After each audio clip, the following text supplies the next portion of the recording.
Hi అండి. అందరికీ నమస్కారం. Welcome to our channel healthy proteins. ఈరోజు వీడియోలో మనం ఇంట్లోనే నెయ్యిని ఎలా ప్రిపేర్ చేసుకోవాలో చూద్దామండి. బయట దొరికే నెయ్యి కంటే కూడా ఇంట్లో మనం హెల్తీగా చేసుకునే నెయ్యి చాలా టేస్ట్‌గా ఉంటుందండి. ఏ సీజన్‌లో అయినా సరే ఈ నెయ్యిని ఈజీగా ప్రిపేర్ చేసుకోవచ్చండి.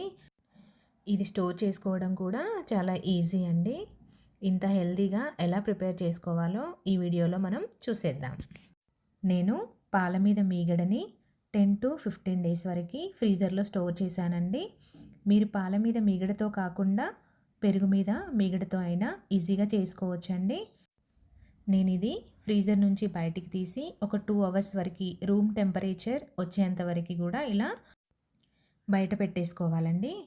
ఇప్పుడు ఇలా రూమ్ టెంపరేచర్కి వచ్చిన తర్వాత ఈ మీగడని ఒక మిక్సీ జార్లోకి వేసుకొని కొద్దిగా వాటర్ కూడా యాడ్ చేసుకొని దీన్ని బాగా గ్రైండ్ చేసుకోవాలండి.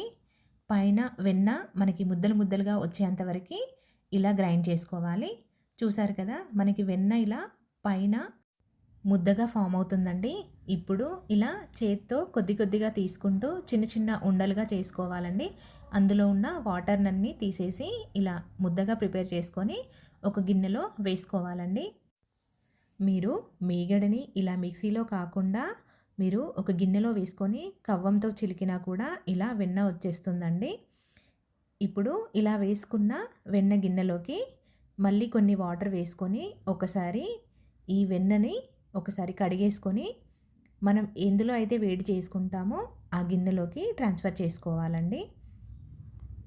ఇలా వాటర్ లేకుండా గట్టిగా పిండుకొని ఒక గిన్నెలోకి తీసుకోవాలి. ఇప్పుడు ఇదే కడాయిని స్టవ్ మీద పెట్టేసుకొని లో ఫ్లేమ్లో వెన్నను కరిగించుకోవాలండి. హై ఫ్లేమ్లో పెడితే మనకి వెన్న మాడిపోతుంది. అందుకే లో ఫ్లేమ్లో పెట్టేసి ఇలా స్లోగా కరిగించేసుకోవాలి. ఒక 10 మినిట్స్ తర్వాత చూడండి, మనకి పాలు ఎలాగైతే మరుగుతాయో అలానే వెన్న కూడా మొత్తం కరిగిపోయి మనకి పాలలాగా అవుతుందండి. ఒక 2 నిమిషాల తర్వాత ఇలా పొంగుతూ వస్తుందండి. ఇలా పొంగడం స్టార్ట్ అయింది అనంటే మనకి వెన్న ప్రిపరేషన్ స్టార్ట్ అయిపోయినట్టేనండి.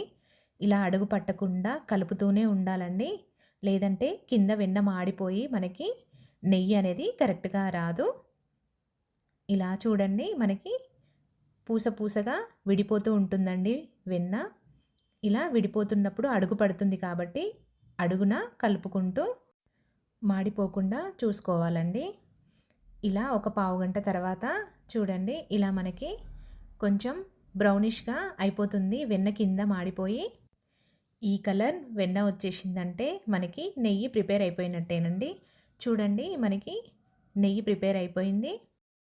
ఇప్పుడు ఇది పూర్తిగా మాడిపోకుండా ముందుగానే స్టవ్ ఆఫ్ చేసుకుంటే సరిపోతుందండి.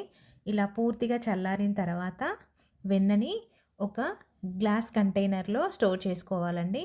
ఇలా ఈజీగా ప్రిపేర్ చేసుకునే ఈ నెయ్యిని మీరు కూడా ఇంట్లో ఒకసారి ఇలానే ట్రై చేయండి. ఎలా వచ్చిందో కామెంట్ సెక్షన్లో నాతో తప్పకుండా షేర్ చేసుకోండి. ఈ వీడియో కనుక మీకు నచ్చినట్టయితే లైక్ చేయండి, షేర్ చేయండి. అలాగే మరిన్ని అప్డేట్స్ కోసం మన ఛానల్ని తప్పకుండా సబ్స్క్రైబ్ చేసుకోండి. Thank you for watching.